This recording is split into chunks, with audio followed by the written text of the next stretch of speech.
So anyone who is a parent of a teenager, maybe you know a teenager, you know that we are in the thick of prom season, and then right after that we're going to launch right into graduation season, and that means your children could be going to after parties. Maybe they're drinking alcohol. Let's not be naive about it, right, Mom and Dad? 1 in 4 car crashes with teenagers involves an underage drunk driver. So this morning we are joined by Anthony Ramirez. He's with MAD, Mothers Against Drunk Driving, the Arizona chapter. We're here to talk about some of the consequences of underage drinking and driving during prom season. Anthony, thanks for joining us. I feel like you've seen this from so many different sides. You're a former law enforcement, a prosecutor, an attorney now, but you're also a dad of 5. So good morning to you. Good morning, I feel like, thank you. Yeah, it's such an important subject to broach this time of the year. Let's talk about the conversation, because Sure. I feel like that is probably one of the toughest things, one of the toughest humps to get over for parents, Sure. broaching the subject altogether with your teenagers. Sure. So as parents, we have to have difficult conversations with our teens. Sometimes parents just don't want to do it because it's a hard conversation to have. But if you consider the consequences, it's really a conversation that you're going to want to have with them.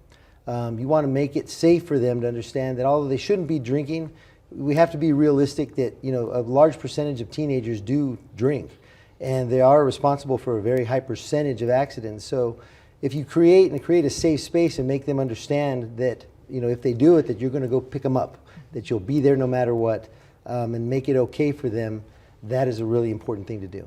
Yeah, you know, it's funny because having that conversation free of judgment, that's probably one of the toughest things as a parent, because you also want to, you know, when it comes to teenagers, grab them by the shirt and say, don't make a dumb decision, kiddo. Right.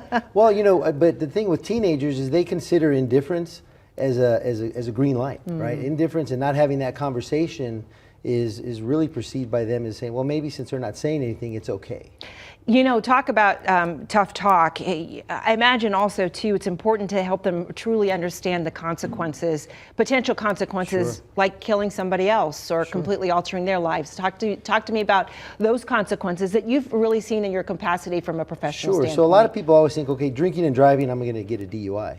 There's a, you know, that's really, if you get a DUI, that's probably the least of your worries, because, you know, as you mentioned, you could be charged with manslaughter, negligent homicide. There are consequences that a teenager could incur as a youth that are going to follow them throughout their entire life. Not only that, but there are aspects of it from their health, you know, diminished IQ, long-lasting health consequences, things like that can really follow them if they allow alcohol to take over their lives. You know, Anthony, in your professional capacity, you've seen the horrible consequences of drunk driving, especially from teenagers. Can you talk about the heartbreak on both sides for both the victims as well as the teenage driver?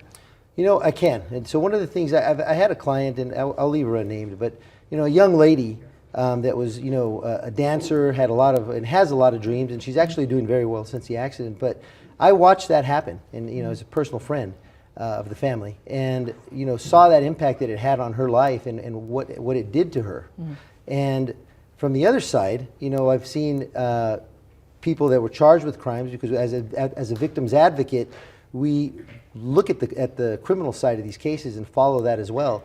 And, you know, you see the damage that it's done. You know, somebody that was charged with a DUI, where maybe they're now going to be charged with a felony because of an aggravated assault or a manslaughter charge that's going to follow them. Yeah. And so it really changes lives on both sides of the fence. Yeah, there's a second young person, that driver, whose life is altered forever as well. Correct. Anthony, thank you so much. I feel like it's as a mom of two teenagers, it's such an important subject to broach. So thank you. You're welcome. Thank you.